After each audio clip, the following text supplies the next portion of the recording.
Good morning. All right, it is day 3 of the whole Christmas story.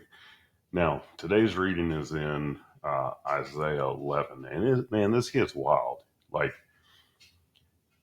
I don't know, there's just so much stuff coming to life right now. But Isaiah 11 starts out with, "Out of the stump of David's family will grow a shoot, yes, a new branch bearing fruit from the old root."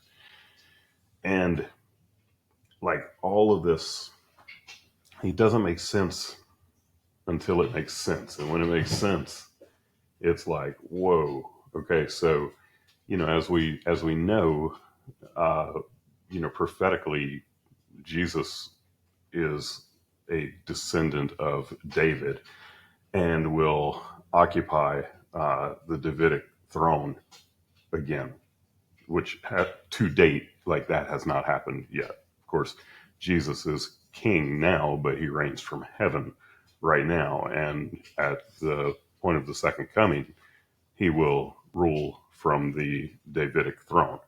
Now, this is where all of this stuff gets like really, really important.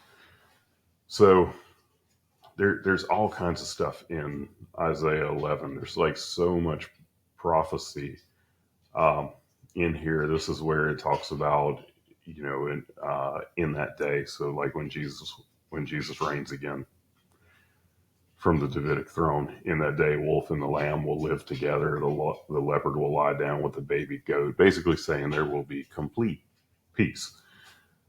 Um,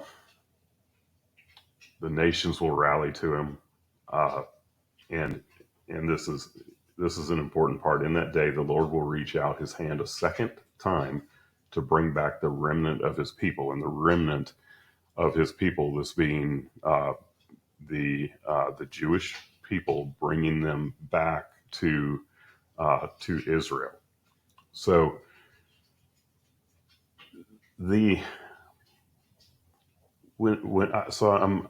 I'm reading all of this, and it's not just by chance that God has taken me down these paths that I'm reading, because it just makes me wonder. It's like, okay, if God is in, or if Jesus is in the Davidic lineage, is that through Mary's side or through Joseph's side? And this is where it gets fascinating. Okay, so both Mary and Joseph are in David's lineage.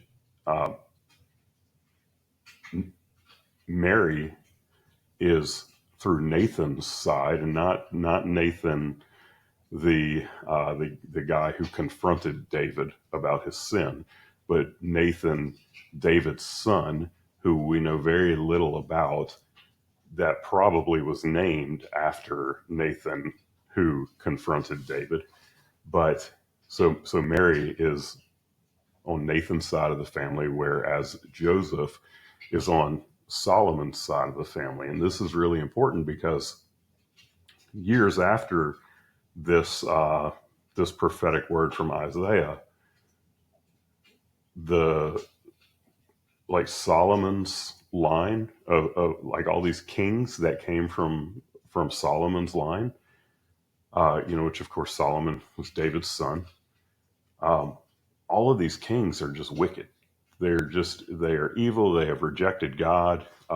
And when we get to the time of King Coniah, or Jeconiah, he goes by a couple of different names.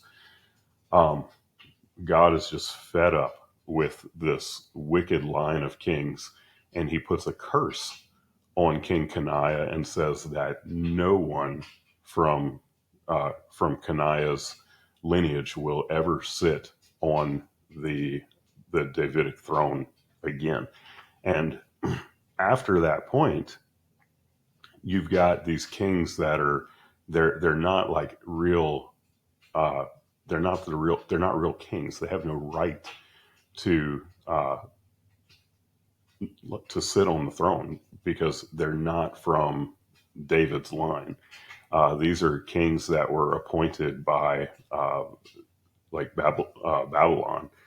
And I talked yesterday about how Herod had no right to the throne; that he was Edenite, um, but he was not a Jewish king. So if God put this curse on King Kenaiah and said that no one your from your lineage will ever sit on the throne again, well, that presents a problem for Jesus sitting on the Davidic throne, except that in God's perfect plan, Jesus was not blood related to King Kenaiah because Joseph was not Jesus's blood father. Jesus had no father by blood.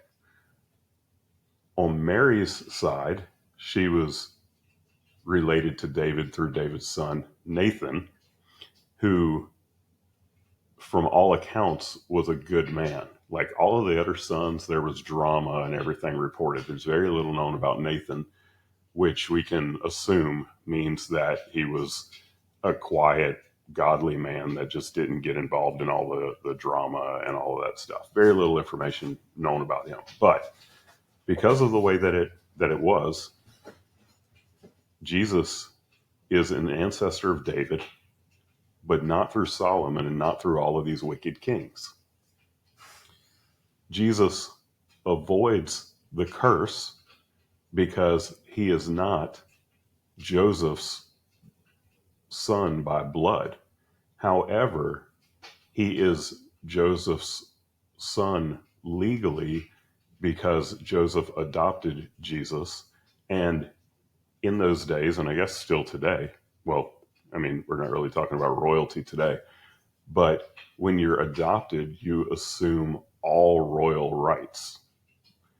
So he has the right to the Davidic throne through Joseph's ancestry, and because he is Joseph's legal heir, but he didn't inherit the curse because he's not blood related to that line of David's family.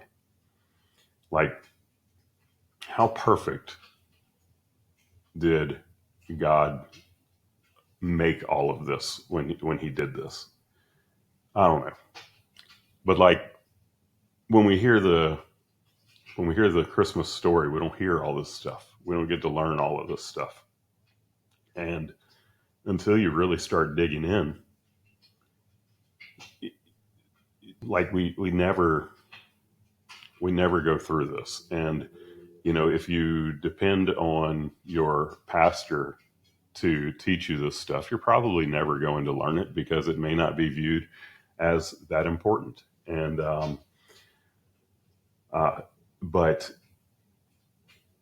getting into the Word and reading and asking God to guide you down these paths, and then using the amazing tools that we have at our availability now to be able to find this information. It's just, I don't know, it's really cool to have access to all of this. So we're day 3 right now. Which we're still in that area of the reading plan that is about the prophecies or the promises, where we're back in the Old Testament, and it's just bringing things to life. So I'm enjoying the heck out of this. I don't even know if any of y'all are watching these videos or not. Let me know if you're watching them. I'm curious, but just finding this stuff fascinating. I welcome your comments. If you're actually watching it, I would really love to see your comments and maybe even have some great discussion about all of this stuff. Y'all have a good one.